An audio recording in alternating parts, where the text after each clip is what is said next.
Alright, hey, welcome back to the Sloppy Modeler. This is a real fast build, and actually it's just paint, so there's no build to it hardly. I was in my local hobby store a couple months ago, and they had been beneficiary of finding a full stash at an estate sale, and I'm sure that they do that pretty frequently. And they came across this Nova class starship, the USS Equinox. They had it on sale for half price. It came in plastic peanuts, or peanut packing peanuts, with the actual resin, full resin, solid resin ship, and this solid resin emblem from Star Trek, which I have painted black, gloss, and I'm actually going to go over that with steel or aluminum.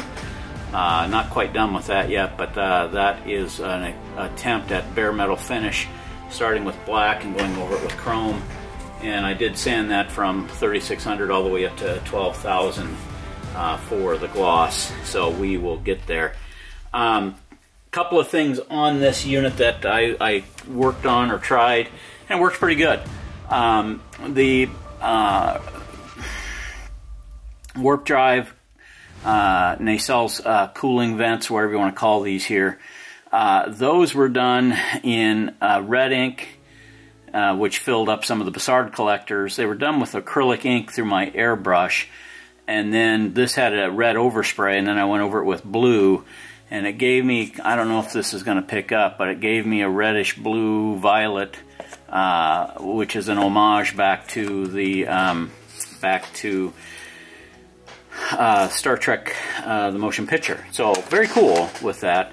The rest of all this was hand painted, and I'm working on developing those skills and painting very tiny details, and I'm pretty happy, especially like where the black lifeboats are here. Maybe these are the lifeboats, maybe these are windows. The kit had a rudimentary decal kit, so that went on pretty nice. You can see here that for the most part those went on pretty well. You've got the USS Equinox here, and then, like a couple of things, this here on the deflector dish was done sprayed blue ink, and then I used my little tiny fine line paint applicator to do the orange in there, and that turned out okay. And then the decals went on pretty nice. Then a coat of clear, and then a coat of flat to give us that flat finish. This is, again, that polished concrete that's been flattened, and I'm pretty happy with that. I'm pretty happy overall how that turned out. And the last piece of that is going to be this here emblem again. Once that hardens and dries, it's going to take a day or so, because that's Mission Models gloss black base for chrome. And then I'm going to put in AK models over that, so that may work, may not. We'll see. We'll see what happens. But yeah, from a flat base, tester's flat. Just a little fun little program there with this Nova class starship, the USS Equinox, and it's tiny, and that's what I liked about it, that it didn't take up a lot of shelf space. So that is the USS Equinox. Just again, hand painting was really the key on almost all of this to develop those skill sets, and I'm getting there. We're making progress. So we will cut it there, and this is going to be a very short video with the Nova class starship. And again, this is from Starcrafts models. I think this is probably back in the 90s. 1400 scale, and scale with a Voyager, which I don't know of any Voyager model kits that are 1400 scale. It would be in line with the Enterprise D and the Enterprise C, and maybe the E, I think, is also that 1400 scale.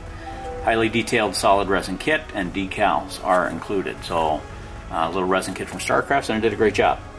Alright, well, that is going to do it for the USS Equinox. Talk to you soon.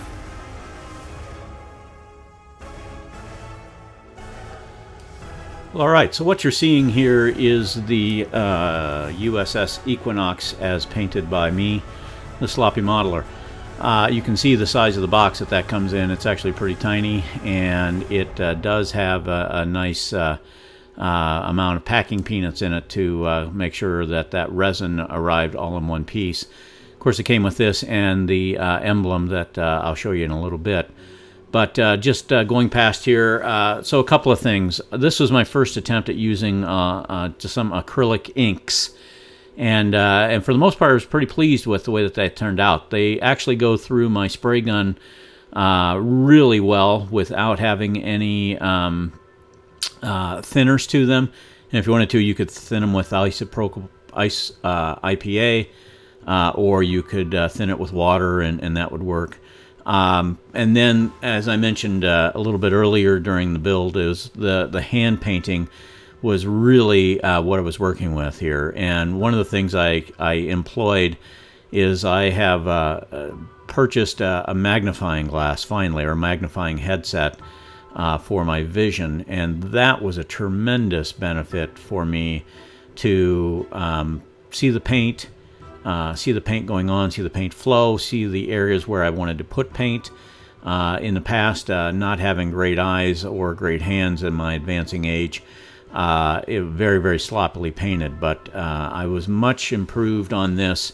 Some of it was sprayed, like the sensor arrays there at the front on two sides were sprayed, but the phaser strips, all those black sequin phaser strips, were done by hand, and along with the boats, the back, this impulse engine was done via hand painting. The two red end caps on the nacelles, again, those are all hand painted, and along with the hangar decks there, same thing.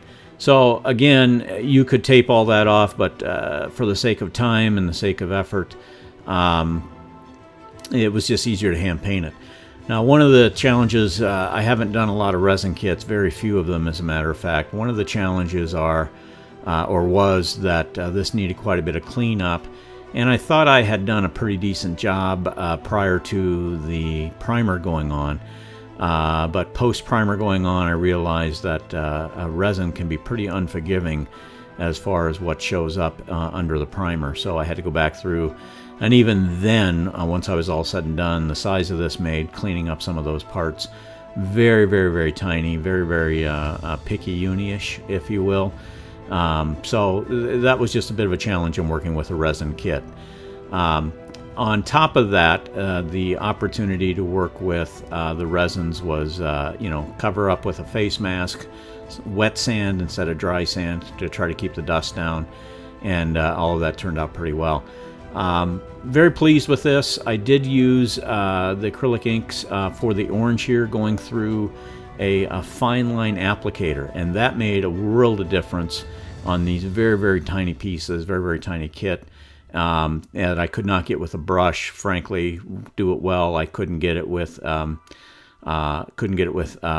airbrush for sure, nor tape it off. So it just worked out really nice, and it kind of sped up the process. So the last thing I want to talk about is the bare metal finish on the emblem. I've been doing a lot of reading because I've got some bare metal finish planes I want to do in the future, and how to get that look without it just looking like a silver paint job. So I took the emblem and I primed it with the with the Tamiya primer, and that worked really nice.